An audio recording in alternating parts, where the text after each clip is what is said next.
Assalamualaikum warahmatullahi wabarakatuh dan salam sejahtera. Kita bersama lagi dalam talk Gerakan Wanita Sejahtera Live bersama Dr. Anda. Talk kita pada hari ini adalah anjuran Muslimat Medical Team, Dewan Muslimat Fast Malaysia dan Gerakan Wanita Sejahtera. Sebelum kita bermula, saya nak minta para pendengar pada hari ini untuk like, follow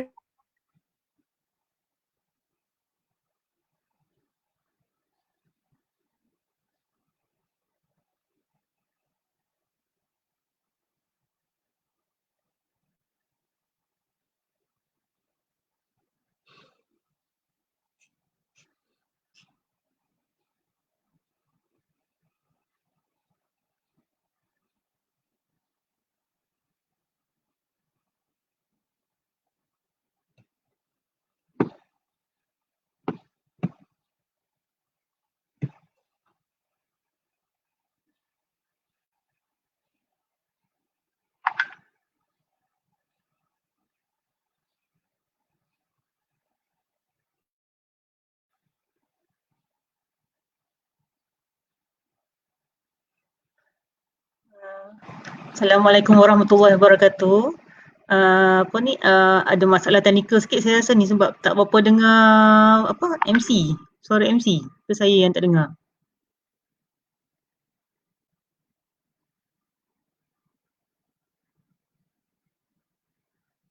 Okey, suara saya dengar ke?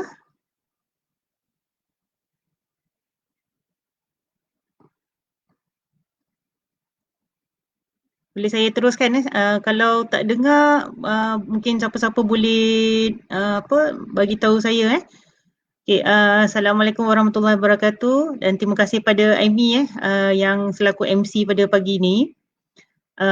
Topik kita pada pagi ni adalah satu topik yang serius sebenarnya.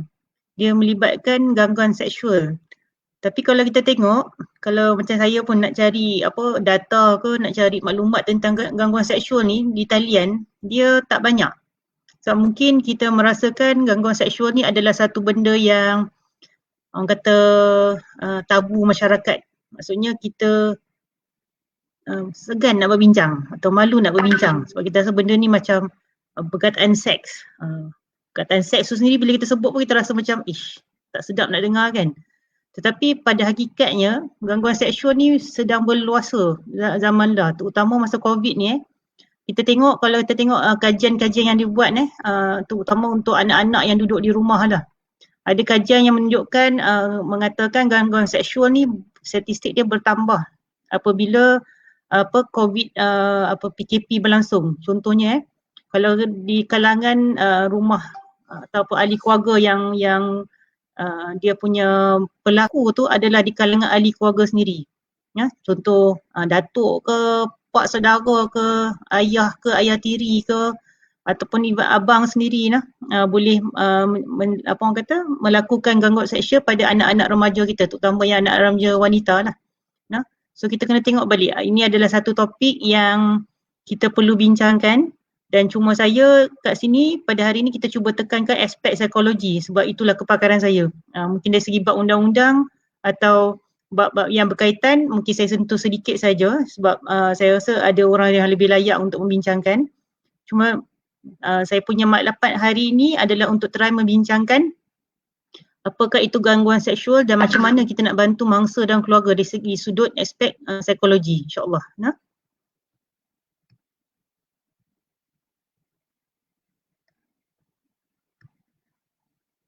Okey. Kalau kita tengok balik kita mula topik pada hari ini dengan membincangkan apakah itu gangguan seksual. Kadang-kadang yang kenapa kita perlu faham apakah itu gangguan seksual, kadang-kadang kita sendiri tak perasan kita sedang mengalami gangguan seksual. Yang jelas macam kes cabul atau rogol kita nampak kan, senang je nak detect, kita tahu dah ni kes rogol, ni kes cabul. Tapi kadang-kadang terutama di tempat kerja golongan wanita ni terutamanya senang terdedah pada kita panggil sexual harassment tanpa kita sedari. So tu yang kita nak bincang secara ringkas, apakah gangguan seksual. Kalau kita tengok apakah itu definisi dia apa-apa perlakuan yang kurang disenangi melalui kata-kata isyarat, sentuhan, psikologi dan visual yang berunsurkan seks yang biasanya dilakukan berulang-ulang. Kalau sekali saja dibuat mungkin tidak dikira sebagai gangguan seksual lah, tapi masih dianggap sebagai sesuatu perbuatan yang tidak dibenarkan atau mengganggu. No? Kalau kita tengok gangguan seksual ni sekarang ni berlaku kat mana-mana. Kat Malaysia ni pun bukan satu negara yang selamat. Kita kata kita ada rang undang-undang Islamic country. Tapi kita tengok masih berleluasa gangguan seksual ni. Kalau kita tengok kes even di sekolah, even di rumah sendiri, di tempat kerja, kat mana yang sebenarnya kalau kita tengok selamat. So adalah tanggungjawab kita bersama, bukan kata orang yang kata yang mangsa atau keluarga yang terlibat dengan gangguan seksual je yang perlu ambil berat.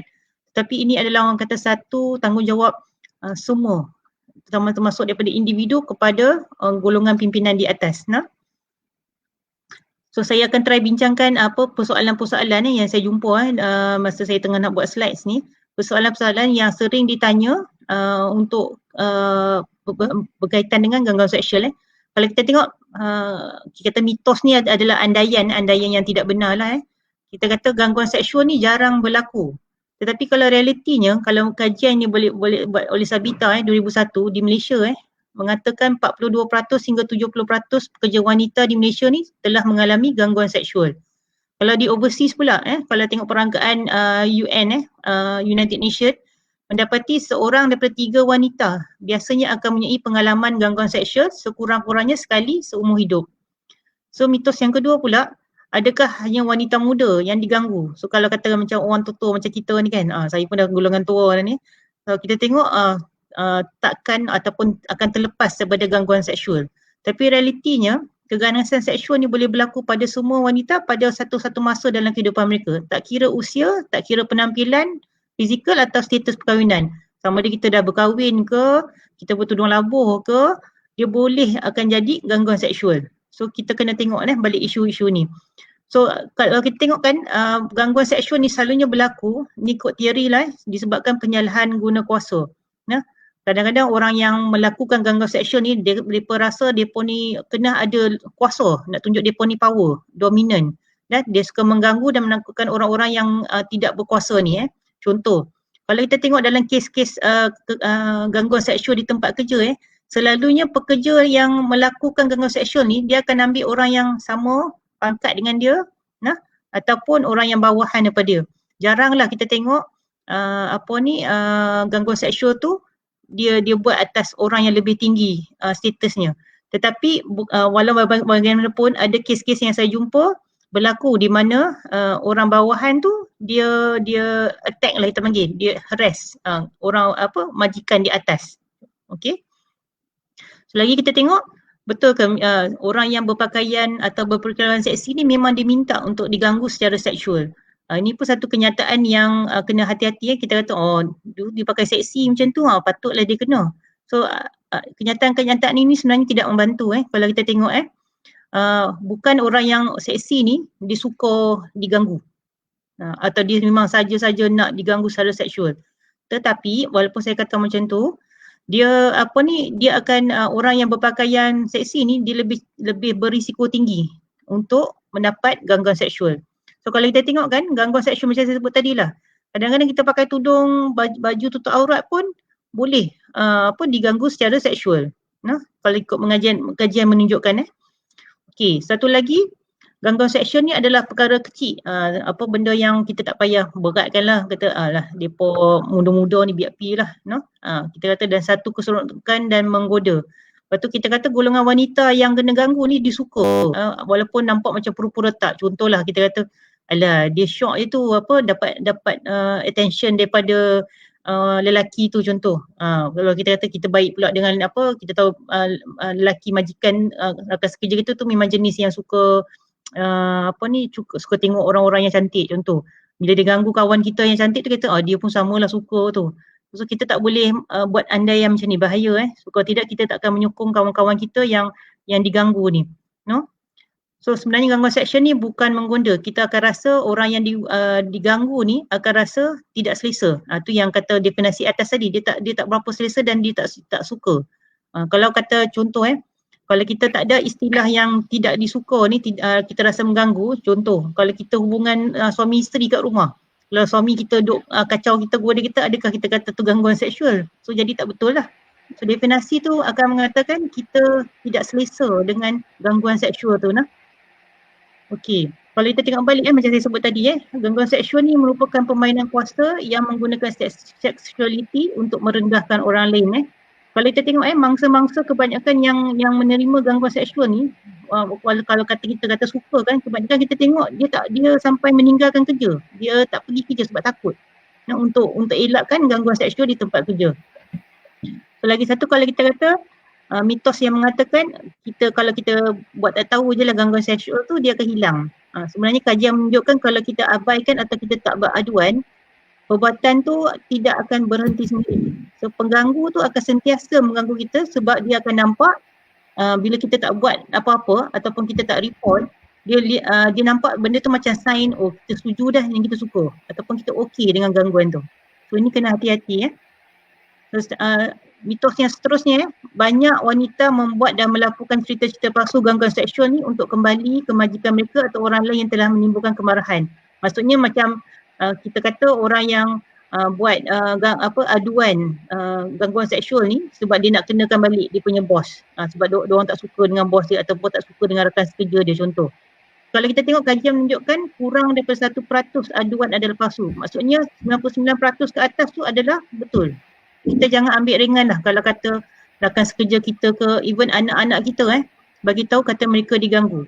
So kanak-kanak ni lagi satu golongan yang sangat-sangat precious bagi kita bila seseorang anak tu rasanya senang tak nak bagi tahu pada mak ayah kata dia telah dirogol ataupun dia telah dicabul. Bukan senang Kadang-kadang kita jumpa banyak kes di klinik lepas dah beberapa insiden, kadang-kadang bertahun-tahun baru diorang rasa perbuatan tu sebenarnya orang yang buat tu salah. Terutama kalau yang melakukan tu adalah orang yang mereka kenal dan orang adik keluarga terdekat mereka. So bila kita tengok kadang-kadang kanak-kanak ni dia akan rasa adakah kalau macam katalah contoh kejadian tu berlaku masa kanak-kanak tu berusia bawah daripada 5 tahun dan yang orang kata kanak-kanak yang muda dia tak tahu lagi benda ni betul ke salah. Bila pak menakan ke abang dia pegang tempat-tempat yang sulit, adakah benda tu biasa je. Dia rasa tak selesa tapi tak tahu nak kata benda tu salah ke betul sebab orang yang dia anggap lebih besar dan dia percaya telah buat benda macam tu. So kadang-kadang dia takut nak bagi tahu salah ke tidak. Sampailah satu peringkat umur yang dia nampak ataupun dia dapat maklumat mengatakan benda ni salah lah, tak patut buat.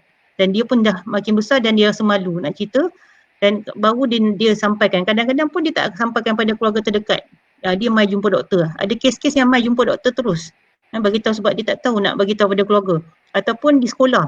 Cikgu-cikgu, terutama kaunselor sekolah memainkan peranan yang besar kat sini. Kadang-kadang dia nak bagi tahu dekat cikgu tu untuk bantu dia.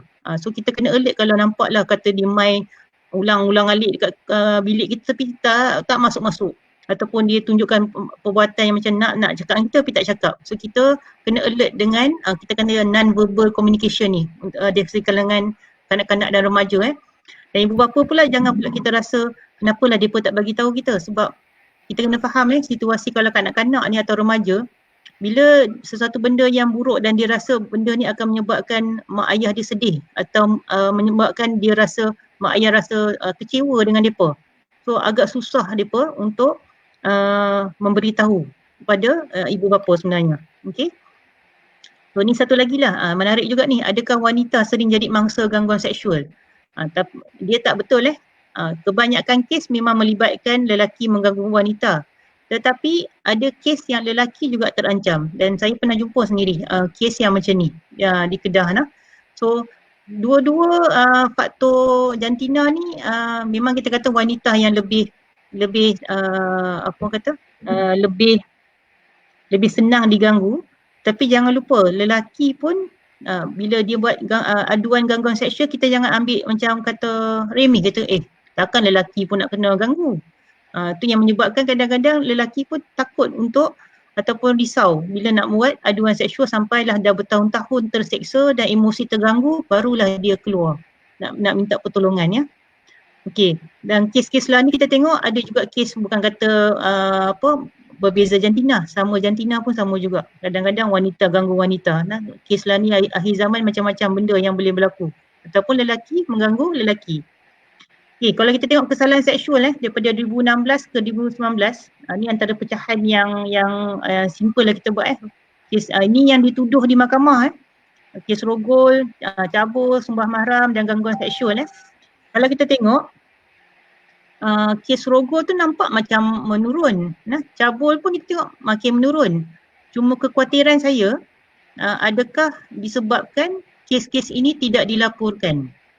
Itu yang kita risau sebab kadang-kadang kita nampak macam awal tu nampak banyak, maksudnya baguslah menurun ni sebab sesuatu tindakan yang dibuat.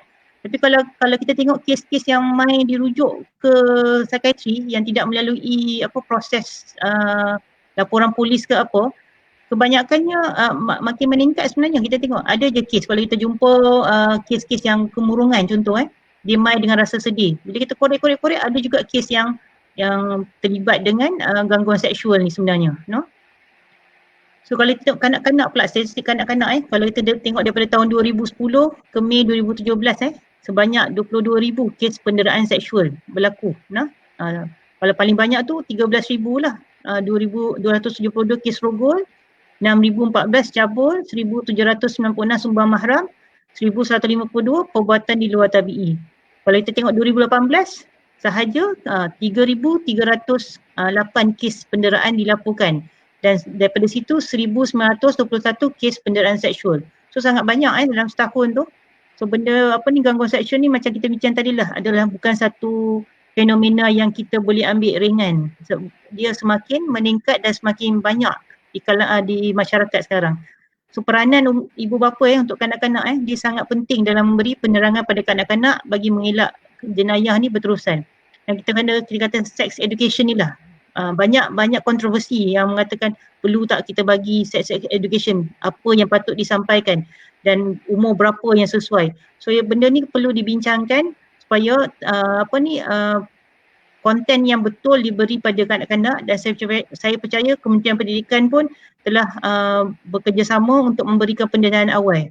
So kita sebagai mak ayah pun jangan takut untuk memberi pendidikan awal. Kita kata benda ni tak perlu bagi tahu kot, diorang nanti besar diorang tahulah. Kita dulu masa kecil-kecil tak ada orang bagi tahu kita. Tapi zaman lah sebab dia punya pendedahan pada aktiviti seksual ni sangat berleluasa. Contoh bila dari segi media kita tengok kalau kita buka je phone kita, kadang-kadang main gambar-gambar yang kita tak minta pun. Kita tengok, terkejut kita. Ini kalau kita buka, kalau anak-anak kita buka phone dan kebanyakan kita tengok remaja lah ni ramai ada phone sendiri.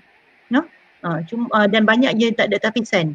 So itu yang merisaukan kita lah bila kes-kes gangguan seksual ni makin bertambah. Okay. Kalau kita tengok apakah tingkah laku yang dikatakan sebagai gangguan seksual. Macam kita bincang tadi definisi secara umum kan. So kita nak tengok balik secara satu persatu lah. Ada tak kita ni adalah salah seorang mangsa gangguan seksual So gangguan seksual ni boleh berlaku secara lisan.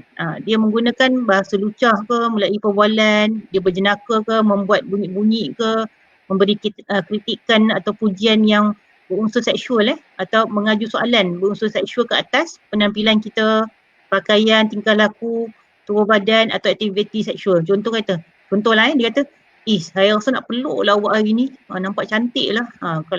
Dia kata macam tu. Itu dah satu bentuk gangguan secara lisan So, yang kedua, gangguan secara isyarat. Ni bukan lisan. So yang ni dipamerkan melalui sikap atau perlakuan yang memberi maksud atau gambaran keinginan yang berunsurkan seksual seperti menjeling, menggoda, merenung, mengintai, menjilat bibir atau menggunakan bahasa isyarat lain. Yang ni dia lebih pada kita panggil non-verbal communication lah. Contoh macam gambar ni kan, dia mai tengok, ni satu contoh clear lah, dia tengok punggung kawan tu. Kes ni berlaku real life ada kes yang saya pernah jumpa memang dapat aduan macam ni. Ada kaki tangan yang sering melihat kaki tangan wanita daripada belakang, ambil gambar belakang So benda-benda ni adalah gangguan seksual secara bukan lisan atau isyarat tadi. So yang seterusnya ni yang sekarang ni berluasa, gangguan secara visual perlakuan menghantar nota, surat, email, SMS, apa bentuk social media lah, gambar ke poster yang berunsur seksual melalui penggunaan apa jua peralatan media, peralatan elektronik atau peralatan komunikasi. Yang ni yang kita minta mak ayah pantau anak-anak dan remaja kita sebab ada kes yang main kat kita. Dia beritahu kadang-kadang anak-anak yang bawah umur ni, kanak-kanak ni dia kalau ikut Akta Kejahatan Akta Kanak-kanak 2001, umur kanak-kanak ditakdirkan sebagai 18 tahun ke bawah. Bawah daripada 18 tahun, sorry. So kalau kata kita tengok balik, walaupun kata bukan kanak-kanak ataupun kita punya remaja, anak-anak remaja ataupun young adults kita yang masih kita duduk dengan kita lagi, kita cubalah buat pemantauan. Kadang-kadang kita tengok ada kes-kes yang golongan-golongan lelaki tua, dia hantar gambar-gambar yang tak sesuai, yang tak pakai baju lah, yang komen-komen yang tidak disenangi lah. Contoh ada satu kes, dia hantar, dia puji anak-anak kita ni, kata cantik lah, cantik kalau boleh tak tengok badan, muka dah cantik dah, boleh tak tengok badan, apa lagi nak tengok lagi cantik. Kadang-kadang anak-anak kita jangan rasa terkejut dia akan hantar. Kes-kes macam ni ada, kita terima kes yang dia akan hantar gambar setelah dia dah bukan kali pertama, beberapa kali dia dah berhubung dengan pelaku tu secara social media ni. So itu yang kita kena tengok lah. Okay, yang seterusnya gangguan secara psikologi pula. So gangguan secara psikologi ni adalah perbuatan cuba merepati secara seksual. Dia mendorong, mendesak, mengugut, memujuk rayu bagi memenuhi keinginan seksual sama ada melalui surat, telefon, email atau sebarang bentuk peralatan komunikasi yang menimbulkan tekanan emosi dan mental. So ni dia akan ganggu kita secara psikologi. Contoh dia tak buat lagi, dia tak pegang kita lagi, dia tak sentuh ke apa kita lagi, tapi dia ada hint kita ataupun ugut kita kalau katalah dia majikan kita. Kalau tak ikut saya, nanti saya pecatkan jawatan, ataupun dia akan buat kerja kita lagi teruk di depan tempat kerja. Contoh macam tu . So itu adalah gangguan secara psikologi. Ni yang kebanyakannya lah gangguan secara fizikal. Yang ni lebih senang kita nampak lah. Dia mendekati seseorang tu dalam jarak yang terlalu dekat sehingga orang tersebut kurang selesa. Dia pegang ke, dia peluk ke, dia tepuk ke, dia gosok ke, dia cubit ke, cium ke, meraba sehingga mangsa berasa tersinggung atau terhina. So ini adalah antara bentuk-bentuk gangguan seksual yang kita kena tengok ada tak berlaku dalam kehidupan kita seharian. Kalau kita tengok tak mustahil sedang berlaku pun. Kalau kita tengok especially kalau dari segi social media yang kita tak nampak ni. So tu yang kita kena pantau dengan hati-hati, terutama penggunaan social media oleh anak-anak dan remaja kita. Okey. Sekarang ni kita masuk sedikit tentang faktor penyumbang dan penyebab lah gangguan seksual ni. Dan ni pun saya sentuh sikit je lah. Ini saya dapat daripada pembacaan kajian-kajian yang dibuat oleh rakan-rakan yang berminat dengan untuk membantu mengurangkan gangguan seksual. Antara kita tengok pergaulan sosial yang tidak ada batasan juga merupakan penyebab gangguan seksual. Kalau kita tengok balik pergaulan yang antara lelaki, perempuan. Kadang-kadang kita tengok sekarang ni perempuan-perempuan, lelaki-lelaki yang kadang-kadang tidak ada batasan atau malu dia. Kadang peluk ataupun ialah kita kata sentuhan yang tidak terkawal. So boleh menyebabkan gangguan seksual juga. So kalau kita tengok balik, dan Islam dah cantik dah sebenarnya, dan Islam ni dia telah menggariskan batas-batas macam mana kita nak bergaul antara lelaki dengan perempuan. Itu yang utama lah, yang kita kata banyak berlaku gangguan seksual ni. Dan macam mana pula Islam sentuh tentang lelaki dengan lelaki, batasan dia, perempuan dengan perempuan, semua ada dah cantik dalam tu. So that's why kita nampak bila kita langgar atau kita tak mengikut apa yang Islam ajar kita, itu yang menyebabkan salah satu sebab gangguan seksual tu berlaku. Okay. Yang kedua kita tengok kuasa juga menjadi turut faktor gangguan seksual. Macam saya sebut tadi lah, kalau orang yang ada kuasa atau memegang jawatan yang tinggi kan, dia akan ada, bukan semua bukan silap faham kata semua majikan akan buat macam ni kat kita.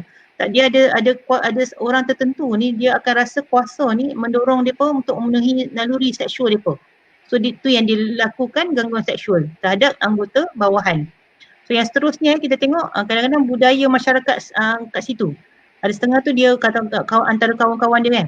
Kalau kita tengok ni ada remaja yang cerita kat saya lah. Dia akan kata tengok geng-geng lelaki ni dia akan macam betting tau. Siapa yang boleh tackle perempuan tu ataupun sampai boleh tidur dengan perempuan tu. Ini berlaku di Malaysia, bukan kata dekat luar negara. Dekat Malaysia pun sedang berlaku kes-kes macam ni. So that's why kita kena jaga betul-betul. That's why kita kena tengok apakah aktiviti anak-anak kita. Tak kira lah yang mangsa ke atau pelaku. Maknanya kalau kita ada anak lelaki, cuba kita tengok rapat dengan mereka, kenali dengan mereka apa yang mereka buat yang menyebabkan jangan sampai mereka tersilap langkah. Bila budaya ni kalau orang cabar tu yang kadang-kadang dia rasa takut, malu ke orang kata drop water face. Tu istilah yang English yang tak kena juga tu, direct translation. Dia takut, malu hilang status dan kawan, bila kawan cabar dia tak buat. So ego dia terjatuh. Kadang-kadang itu pun menyebabkan salah satu faktor menyebabkan gangguan seksual. So kalau kita tengok juga faktor penyumbang yang menyebab boleh berlaku gangguan seksual. Tarikan fizikal atau personality yang menarik. Kita nak salahkan orang yang ada personality menarik pun susah juga.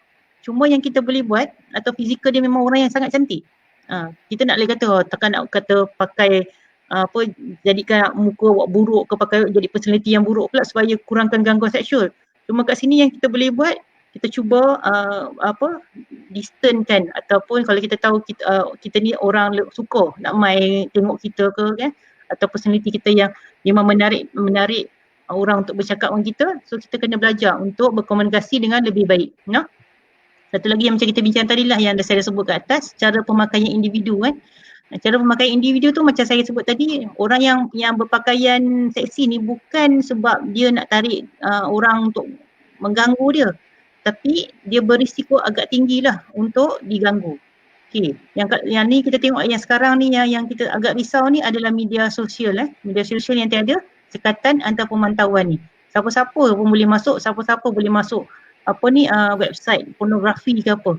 So bila benda ni, bayangkan kalau kita anak-anak kita duduk tengok dalam keadaan akal dia belum mature, dia akan emosi dia akan rasa wah dia terangsang.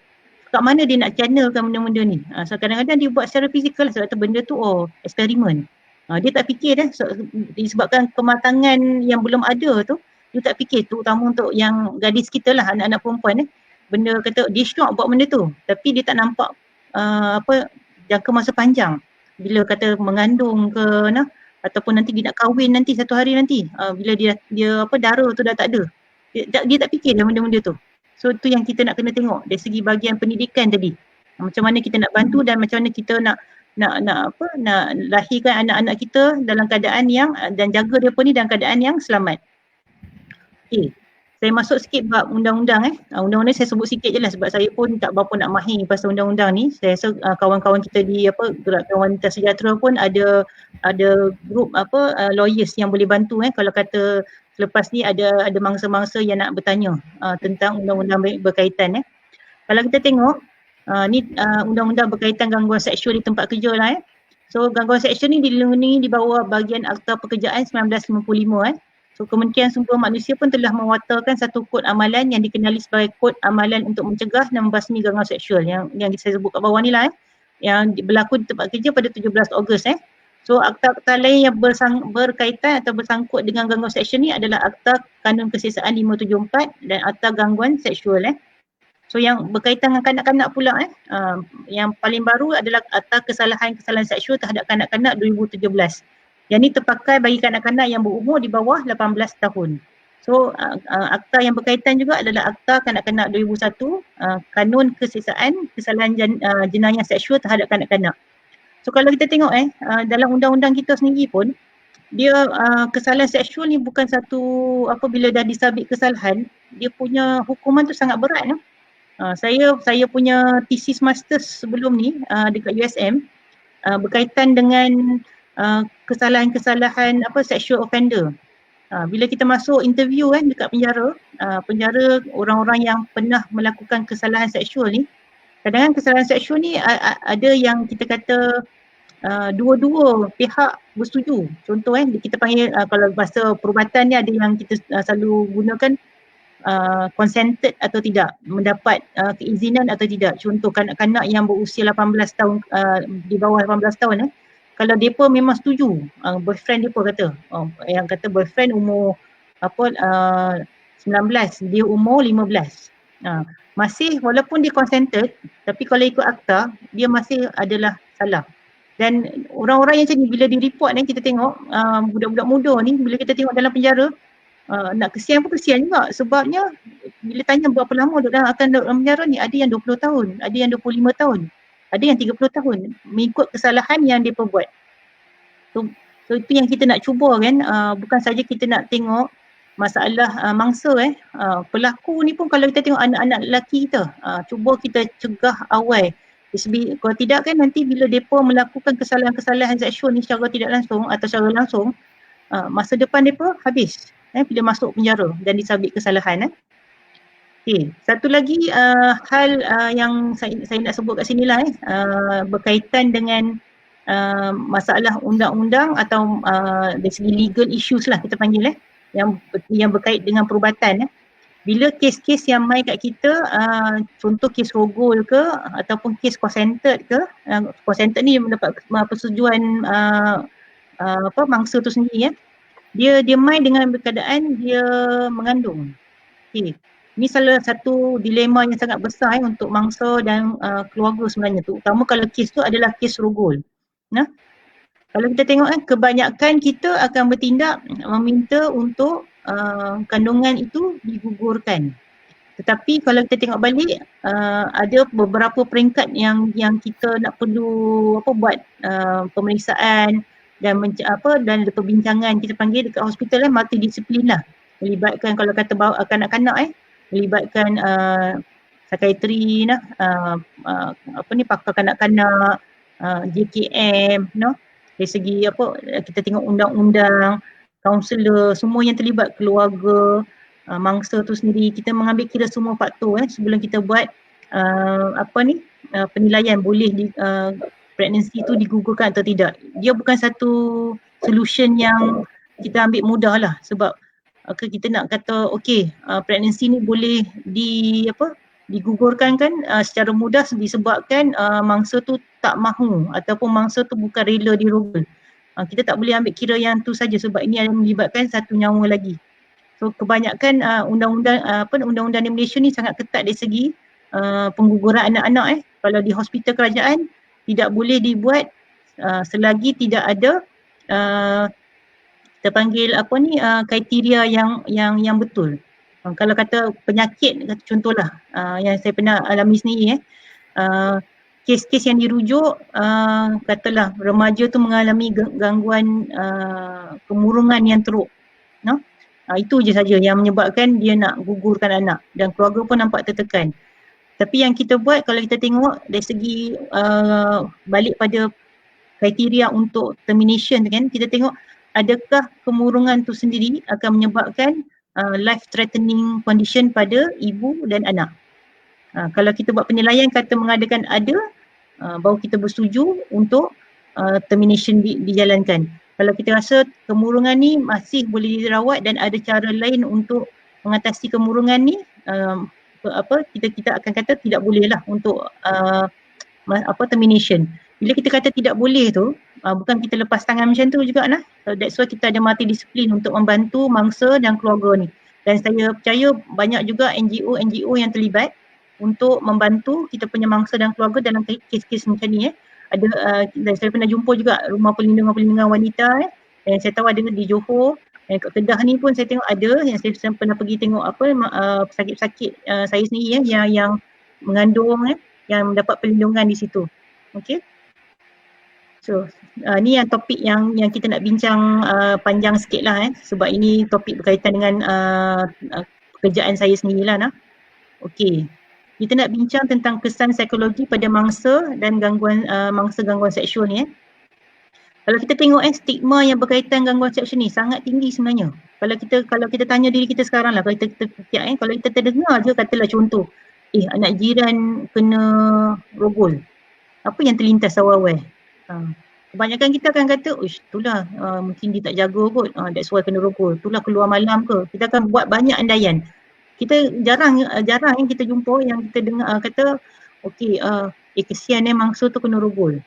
Selalunya kita akan terkeluar pasal depa mesti ada benda yang depa buat yang sampai kena rogol, yang terlintas. Nah, disebabkan fikiran macam ni lah kebanyakan mangsa dan keluarga tidak membuat laporan. So dianggarkan sebenarnya 80% mangsa tidak membuat laporan. That's why kalau kita tengok statistik awal tadi, dia makin menurun. Itu yang kita risau. Sebenarnya ramai orang yang tak mau membuat laporan. Satu, kita tengok proses dia pun agak rumit sebenarnya. Rumit dari segi, bukan kata rumit macam dia, kita boleh buat laporan, tapi proses tu ambil masa. Kadang-kadang nak turun naik mahkamah tu beberapa kali. Nah, sebelum hukuman boleh dijatuhkan. So nak di segi penyiasatan tu pun nak mendedahkan mangsa tu daripada orang kata disoal selidik banyak benda yang akan menyebabkan dia akan tertekan. Tetapi kalau kita ambil kira balik kalau kata kita tak lapor, satu, mangsa memang dah tertekan dah dengan keadaan tu. Tapi bila tak dilaporkan, kemungkinan pelaku tu boleh buat pada orang lain. No? Tu kita ambil kira. Kalau bukan anak kita lah ni, mungkin jiran kita kena, tapi kemungkinan kalau pelaku tu tak dilaporkan, anak kita pula boleh jadi kena. So kita kena tengok balik isu-isu tu bila kita buat pertimbangan untuk lapor atau tidak nah. Tapi kita fahamlah kadang-kadang mangsa dan keluarga ni disebabkan budaya dan stigma masyarakat yang tinggi tu yang sering menyalahkan depa sendiri walaupun depa ni mangsa, menyebabkan depa kurang untuk buat laporan. Itulah tugas kita bila kita dengar talk hari ni kan, bila kita dengar ada mangsa-mangsa ataupun kita jumpa mangsa-mangsa yang terlibat dengan gangguan seksual, kita bagi sokongan untuk bantu mereka. Dari segi nak melaporkan ke apa jua sokongan yang kita boleh berikan. Kalau kita tengok kesan gangguan seksual ni kadang-kadang dia bukan kadang-kadang. Dia bukan hanya berlaku pada kejadian masa tu je dia. Masa katalah contoh dia ganggu, masa tu lah dia stres. Lepas dia habis kejadian tu, dia tak stres dah.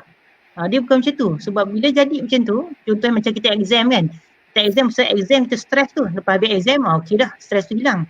Tunggu result je. Tapi kesan gangguan seksual ni, dia boleh ada kesan yang mendalam dan berpanjangan. Terutama kalau kata mangsa ni bukan mangsa yang kita kata consented tadilah, yang tidak bersetuju dengan gangguan seksual tu.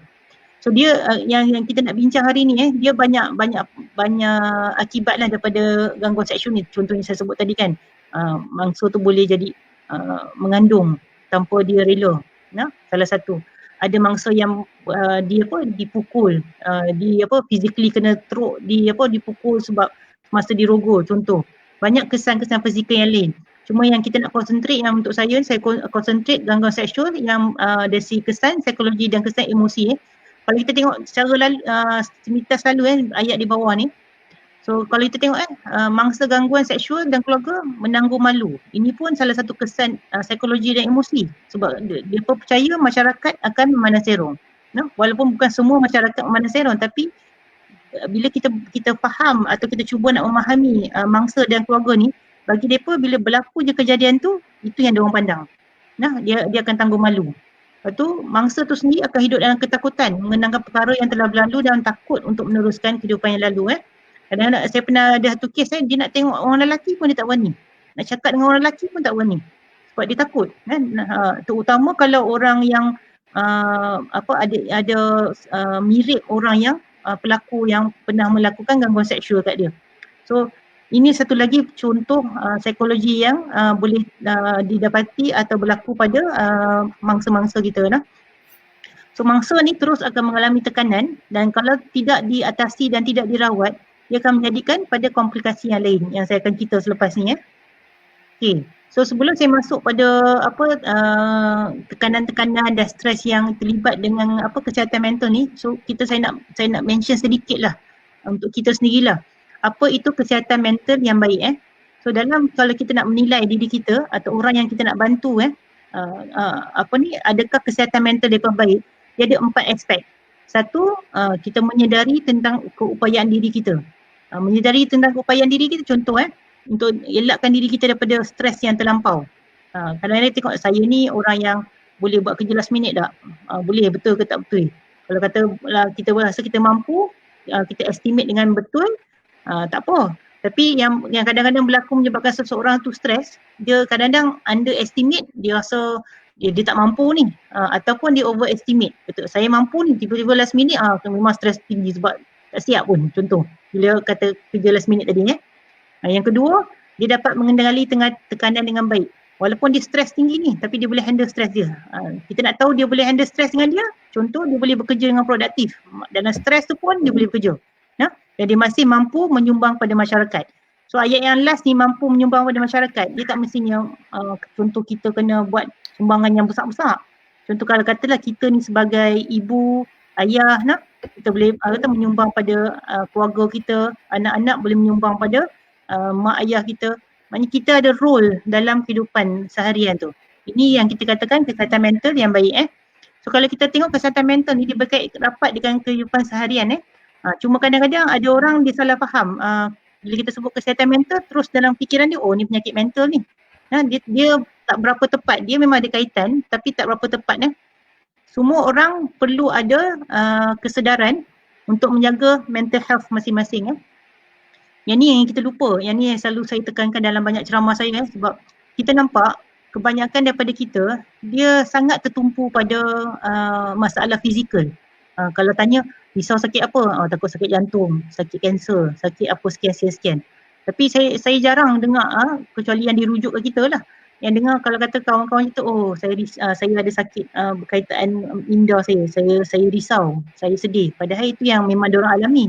Tapi tu tak keluar. Dia tak jaga kesihatan mental dia. So dia sendiri kadang-kadang tak aware kesihatan mental dia ni tak bagus. So kadang-kadang diabaikan. Kadang-kadang kita bekerja non-stop. Orang yang kerja workaholic ni kan, dia non-stop kerja, dia tak ambil kisah pun dia punya mental health. Selagi dia rasa dia boleh, dia push. Walaupun kadang-kadang adik senior mengatakan, dah penat ni, kita dah mula sakit kepala, loyo, nak pitam, tapi kita abaikan kesihatan mental kita tu. So salah satu yang antara yang saya nak tekankan hari ni, kita jagalah kesihatan mental sebab kesihatan mental ni adalah satu anugerah Allah. Kita kena jaga. Bagaimana kita jaga fizikal kita yang lain. Dan kalau kita tengok, kalau kita nak tengok kepentingan akal kita, kenapa kita kena jaga, dalam Islam pun mengatakan, kalau kita tengok syarat-syarat kita wajib ke sah ibadah kita, salah satu dia punya syarat adalah akal yang sihat. Kalau akal yang tak sihat, kita tak boleh ataupun dikecualikan daripada melakukan ibadah. So kalau kata orang yang kata ada masalah, contoh tulang patah ke, yang baring terlantar, tapi otak dia sihat, dia masih kena solat. Berbanding orang yang kita kesihatan mental dia tak bagus, ataupun kata orang istilahkan kata ada sakit psikosis. Psikosis ni orang duk kata gila lah. Tapi bagi saya itu adalah penyakit semata yang boleh dirawat. So kalau diorang ada psikosis ni yang mengganggu kewarasan fikiran, diorang dikecualikan. Tapi adalah tanggungjawab kita untuk bagi rawatan pada penyakit mental kita ni, sebab bila sihat kita boleh balik beribadah. Tu nak menunjukkan berapa pentingnya akal kita, mental kita yang perlu kita jaga. So kalau kita tengok kan kesihatan mental yang sihat dengan kehidupan seharian kita ni, dia akan memupuk perasaan, fikiran dan tingkah laku yang positif dalam diri kita. Nak tunjuk kesihatan mental kita kaitan. Dia mampu untuk berinteraksi secara sihat dengan orang lain. Dia mampu mengendalikan tanggungjawab, masalah dan tekanan yang timbul daripada kehidupan seharian. So apakah yang lebih lanjut kesihatan mental? Yang ni kita kena faham. Kadang-kadang ada setengah orang faham, dia kata, oh kesihatan mental ni maksudnya saya kena sentiasa sihat kesihatan mental baru saya bagus, ataupun sentiasa 100% positif. Mampu kita macam tu. Kalau kita tengok, takkan ada orang yang sentiasa dalam keadaan mental health dia stabil ataupun tak ada masalah. So kalau individu yang normal, dia yang kita nak kata normal walaupun kesihatan mental dia tak baik pada setiap masa, tapi dia masih lagi berupaya untuk melakukan aktiviti harian seperti biasa. Dia berbeza dengan orang yang dah mula menunjukkan ciri-ciri ada penyakit mental. Dia punya fungsi seharian akan terjejas. Itu yang kita kena tahu ni, sebab bila kita nak tolong mangsa-mangsa yang kita tengok ada tak kesan psikologi atau emosi yang berlebihan. Ini kita nak tengok antara satu, fungsi seharian dia pun akan terjejas dan perlu dirujuk. Okay? So kalau yang kita risau sekarang ni kan, walau kita kata tak apalah, tak perlu risau sangat. Tapi anak-anak kita semua ni resilient, orang cepat ada adjustment. Tapi kalau kita tengok statistik sekarang ni, daripada Hari Kesihatan Mental Sedunia 2018 yang saya ambil satu, golongan muda yang kesihatan mental remaja ni, separuh daripada kita orang tengok penyakit kesihatan mental bermula pada umur 14 tahun. Tapi kebanyakan kes tu tak dapat dikesan ataupun tak dibawa untuk rawatan awal. No? Dan kita tengok pula kemurungan adalah penyebab utama ketiga beban penyakit mental di kalangan remaja. No? Bunuh diri pula adalah penyebab kedua individu hilang nyawa ni yang di antara umur 15 dan 29 tahun. So itu yang kita kena sedar kena sedar terutama ibu bapa dan guru-guru macam mana nak asah kemahiran anak-anak menangi cabaran. Kena pasti depa ni ada tekanan atau tidak bawa untuk rawatan awal. So dan kita juga cuba nak melatih pekerja kesihatan dan dan juga NGO kalau kita boleh untuk kena pasti orang-orang yang ada masalah kesihatan mental ni supaya dapat pencegahan dan rawatan awal. So kalau tengok talian psikososial pun kerajaan telah lancarkan pelbagai talian psikososial untuk membantu menangani masalah kesihatan awam. Dan saya tengok Dewan Muslimat PAS pun mengadakan ruang gerakan wanita sejahtera untuk mengadakan talian untuk membantu kes-kes yang talian kita panggil yang membantu kes-kes yang ada masalah psikososial. So kita boleh berhubung dapat hubungan. Talian sejahtera, sorry. Talian sejahtera. Terima kasih. Untuk membantu dari segi macam mana nak handle masalah-masalah ataupun keserebutan fikiran kita. Okey. So ni antara steps yang kita boleh bantu mangsa-mangsa dan keluarga yang ada gangguan seksual ni. Satu, kita kena pastikan kita mula dengan kita tengok adakah mangsa ni ataupun orang tertentu ni dia mengalami trauma yang berat dalam 1 bulan terakhir. Kadang-kadang kita tak tahu, kita nampak daripada jauh. Nampak dia macam bersedih atau nampak dia macam ada perubahan tingkah laku. So kalau kita nak tahu dia pun ni ada masalah kita panggil acute stress reaction, acute stress disorder ni, kita nak tahu ada tak dia ada mengalami trauma yang berat. Contoh orang gangguan seksual ni sama ada dia rogol ke, dicabul ke, diganggu secara yang tadi kita sebut kan, lisan ke isyarat tadi kan. So itu kita kena tahu dulu, nak dapatkan maklumat yang tepat.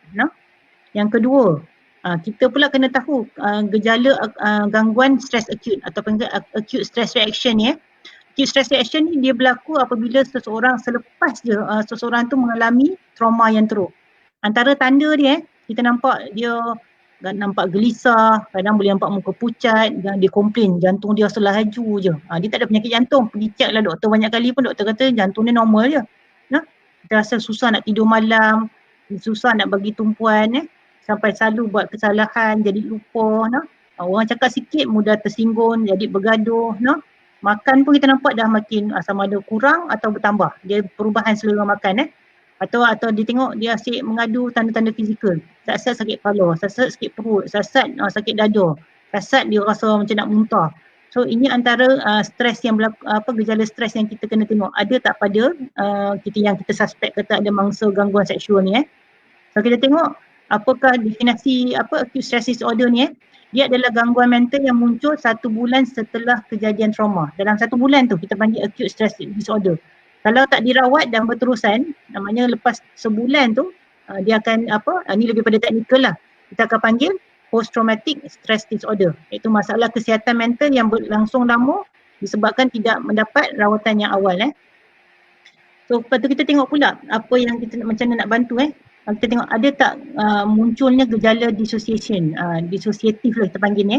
Kita nampak mangsa tu dia dah mula kehilangan emosi. Menarik diri dia bukan macam dia macam mengisolate diri dia daripada orang lain. Lepas tu nak bagi respon pun macam nampak orang lain boleh senyum, gelak kalau ada satu benda yang ada respon lah kita panggil.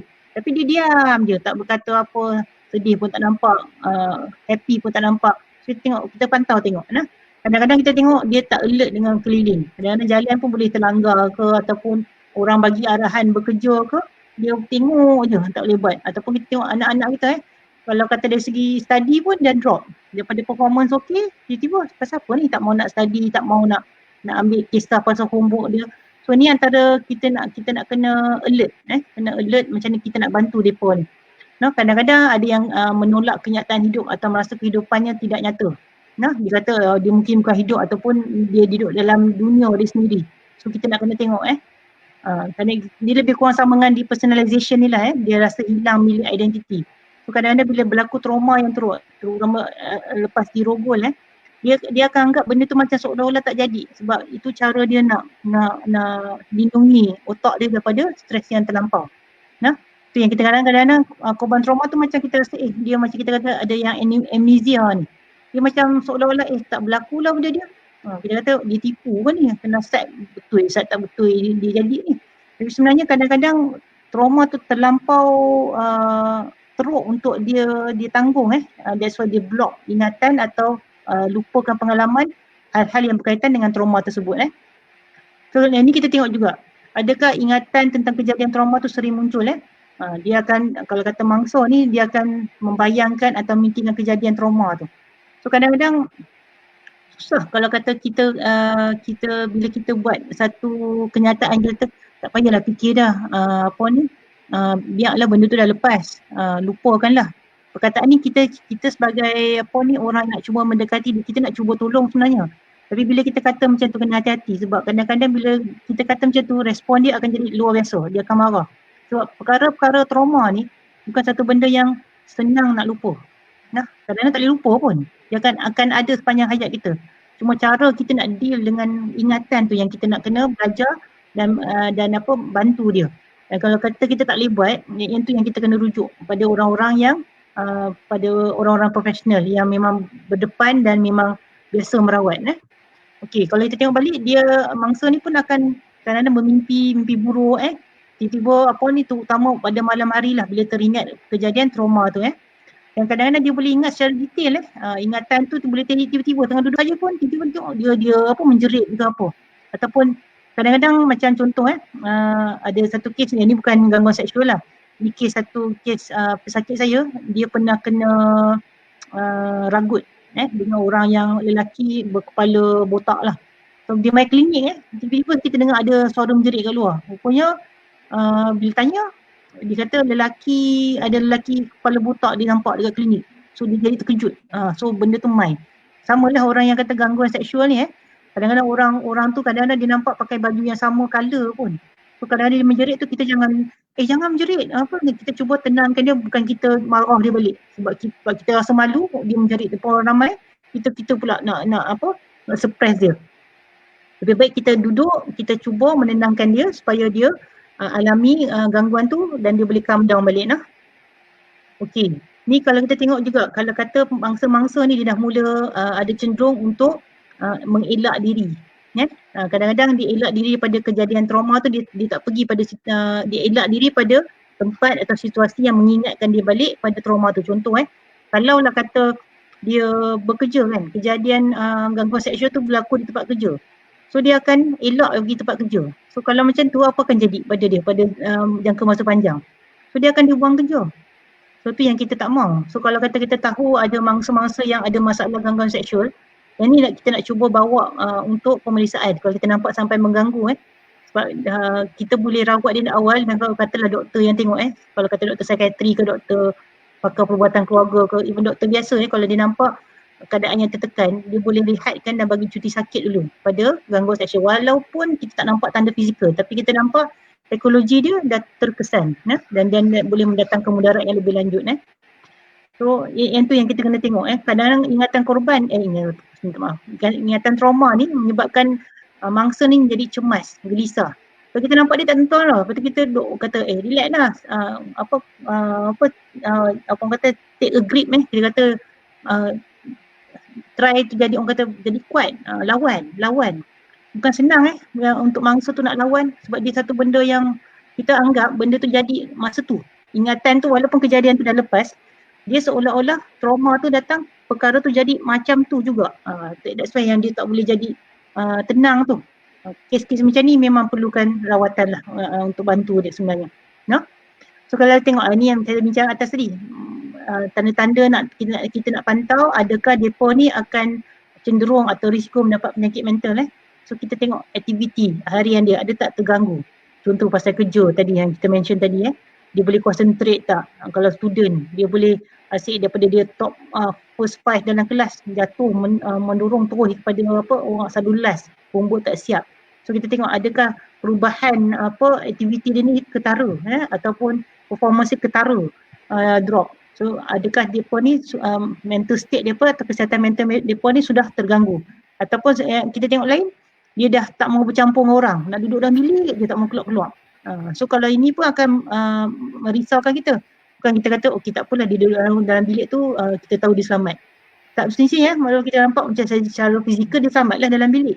Tapi kita tak tahu dalam bilik tu apa yang dipikir, apa keserabutan fikiran tu. Yang tu yang kita nak kena alert Kadang-kadang ada kes tiba-tiba mati dalam bilik.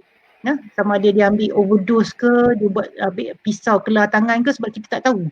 So kalau kita nak cegah perkara-perkara ni daripada berlaku, yang ni lah kita kena tengok. Kalau ada perubahan-perubahan yang ketara macam ni, yang ni kita kena bawa cepat untuk berjumpa dengan golongan profesional. Ni yang last tadi kita kata yang cara kita nak bantu tadi, carilah bantuan profesional. Kalau dalam menjaga pesakit-pesakit yang ada gangguan seksual ni, dia melibatkan banyak disiplin. Ni antara yang saya list lah. Kalau saya terlupa nak list tu, minta maaf lah. Dari segi Kementerian Kesihatan, JKM, PDRM, Pendidikan, Jabatan Pusat Bantuan Guaman, dari segi undang-undang Kementerian Sumber Manusia terlibat, Kementerian Pembangunan Wanita, Keluarga dan Masyarakat. Dan tu juga yang kita tengok banyaklah ni NGOs yang turut serta yang untuk bantu golongan-golongan ni. Yang saya sebut dua lah, tapi ramai lagi sebenarnya. Macam kita Gerakan Wanita Sejahtera, Mercy pun ada talian hotline dia. So banyak yang turut membantu. So kalau mangsa-mangsa di luar sana dia risau untuk terus berdepan ataupun terus tak pergi report balai polis ke, terus nak main hospital ke, dia boleh menggunakan talian-talian NGO ni untuk minta khidmat nasihat. Okey. So ni antara kita nak sebut sikit pasal PTSD lah. Ni penyakit-penyakit lain yang berkaitan. Dia sama je macam acute stress disorder tadi, cuma dari segi beza masa. Dia lepas sebulan ke atas mengalami masalah gangguan kesihatan mental dipanggil PTSD selepas terjadinya suatu trauma. Dia boleh sama juga, dia boleh mengasingkan diri dia mula main fikiran-fikiran negatif. Contoh walaupun dia mangsa, kadang-kadang dia akan cari, ni saya yang salah, saya yang keluar tu, yang saya yang duduk situ seorang tu yang saya kena. Padahal kita tahu bukan salah dia. Tu yang kita nak kena betulkan balik fikiran-fikiran negatif ni. Dan kejadian trauma tu dia akan ingat berulang-ulang kali. Dan sebab kadang-kadang kita tengok dia selalu dalam keadaan kesedihan, kadang-kadang boleh menjerit. Dia akan cemas bila nampak kadang-kadang Q ni panggil tanda-tanda yang mengingatkan dia balik pada kejadian tu. Rumah tu ke, tempat kerja ke, pakaian ke, apa-apa yang menyebabkan dia boleh trigger balik. So ni antara gangguan panggil PTSD yang kita kena rawat semula. Ni satu lagi yang penyakit yang mental yang berkaitan yang kita tengok dengan yang common. Saya bagi yang common selalu lah, yang berkaitan dengan gangguan seksual. Ni kemurungan. Kemurungan ni adalah satu penyakit mental yang sangat orang kata tinggi dalam masyarakat. Tak kira lah dia ada diganggu secara seksual atau tidak.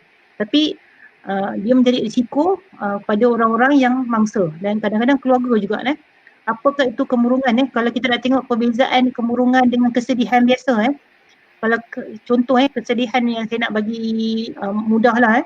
Kalau kita kehilangan orang tersayang, contoh cara natural, sebab kematian, sebab sakit tua ke apa, dan tak ada isu konflik besar. So dia akan rasa sedih. Sedih tu kita alami dan kita rasa sedih mungkin beberapa hari kan, dengan masa dia akan okey, tapi kita masih boleh buat kerja tadi kan. Tapi kita akan perasan kesedihan tu makin lama makin berkurang. Adalah kita rasa terus tak rasa sedih sebab kita kehilangan katalah mak ayah kita meninggal, kita langsung tak fikir pasal depa. Tapi dia berkurangan rasa sedih tu dan kita boleh adjust. Cuma kemurungan ni kita tengok perasaan sedih tu bila dikata penyakit kemurungan ni, perasaan sedih tu dia jadi luar biasa dan dia berpanjangan. Kita nak kata definisi kemurungan ni selalunya kita bagi tempoh dalam masa 2 minggu dan ke atas. Almost tiap-tiap hari dia akan rasa sedih. Orang kata janganlah sedih, gelaklah. Dia tak boleh. Dia bukan tak mau buat, dia tak boleh buat sebab dia dah masuk kategori penyakit. Tu yang kadang-kadang kita punya perkataan kita kata, alah apa ni benda kuatlah sikit, bagi kita punya, jangan lawanlah emosi tu, janganlah rasa sedih, kita be strong. Bukan dia orang tak mau buat tau. Dia pun tak mampu nak buat sebab bila dah masuk penyakit kemurungan, dia dah melibatkan perubahan bahan kimia dalam kita punya sel-sel otak. So nak kena dapatkan rawatan untuk betulkan balik ketidakstabilan tu. So antara lain-lain tanda yang kita nampak dia cepat rasa bersalah, nah, dia mudah rasa tersinggung, hilang keyakinan diri. Kadang-kadang dia rasa, macam ni dah susah hidup ni, baik mati kadang-kadang kita kata, adakah apa ni, mereka ni iman tak ada. Nah, iman tak ada sebab mereka fikir pasal bunuh diri. Nah, kalau kita tanya mereka kan, mereka pun tak mau fikir pasal bunuh diri ni. No? Bukan mereka nak pun, tapi disebabkan stres yang berpanjangan, yang menyebabkan berlakunya perubahan pada kita punya struktur otak tu, dia dapat penyakit ni, penyakit kemurungan. That's why kita kena rawat tu. Bila rawat kemurungan ni, pikiran-pikiran yang macam ni, dia akan hilang lah.